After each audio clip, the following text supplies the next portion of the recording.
আল্লাহ তাআলার ফেরেশতা জিবরাইল আলাইহিস সালাতু ওয়াস সালামকে পাঠিয়ে দেয়, এ জিবরাইল যাও, জাহান্নাম বানাইলাম যারা আমার অনুগত করে না, আমার ইবাদত করে না, তাদের জন্য জাহান্নাম বানাইলাম।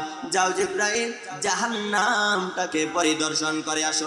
মুসলমান ভাইয়ের আবার এর কৃষ্ণ রে যুবক ভাই, মুরব্বী পর্দার আলের আম্মা জান, এর যুবক ভাই, আরে জয়নগরের যুবক ভাইরা, আল্লাহ তাআলা যখন জিবরাইল আলাইহিস সালাতু ওয়াস সালামকে জাহান্নাম পরিদর্শন করতে পাঠিয়ে দেয়, জিবরাইল আলাইহিস সালাতু ওয়াস সালাম জাহান্নাম পরিদর্শন করে এসে আল্লাহ তাআলার কাছে বলতে লাগলেন, আয় আল্লাহ, জাহান্নামটাকে আপনি এত আযাব দ্বারা ভরপুর করে দিয়েছেন। আয় আল্লাহ, জাহান্নামটাকে এত কষ্ট, এত আযাব দ্বারা ভরপুর করেছেন। দুনিয়ার মানুষ যদি জানতে পারে জাহান্নাম এত আযাব, এত কষ্টের, আয় আল্লাহ, দুনিয়ার একটা মানুষ জাহান্নামের দিকে যাইবে না।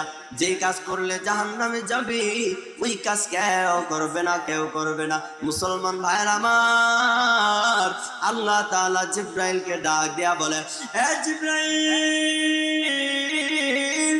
যাও যাও যাও, জাহান্নামটাকে আবার পরিদর্শন করে এসো।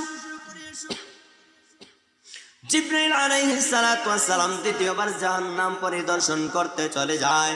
দ্বিতীয়বার পরিদর্শন করতে যাওয়ার পর ওই জাহান্নামের উপর কেমন যেন একটা আবরণ দেখতে পায়। আল্লাহর ফেরেশতা জিবরাইল ডাক দিয়া বলে, আয় আল্লাহ, দ্বিতীয়বার কেমন যেন আবরণ দেখতে পেয়েছি। মুসলমান ভাইরা আমার, ওই জাহান্নামের উপরে কেমন যেন আবরণ, মুফাসসিরিন কেরাম, মুহাদ্দিসিন কেরাম লিখেন, ওই জাহান্নামের উপরে যে আবরণটা আল্লাহ তাআলা দিয়েছে ওইটা কোনো সাধারণ আবরণ না, ওইটা হলো নামাজ না পড়ার আবরণ, আল্লাহ তাআলাকে না মানার আবরণ, দুনিয়ার আবরণ, মানে দুনিয়ার সুখ শান্তি, দুনিয়ার আরাম আয়ের দ্বারা আল্লাহ তাআলা জাহান্নামটাকে ঢেকে দিয়েছে।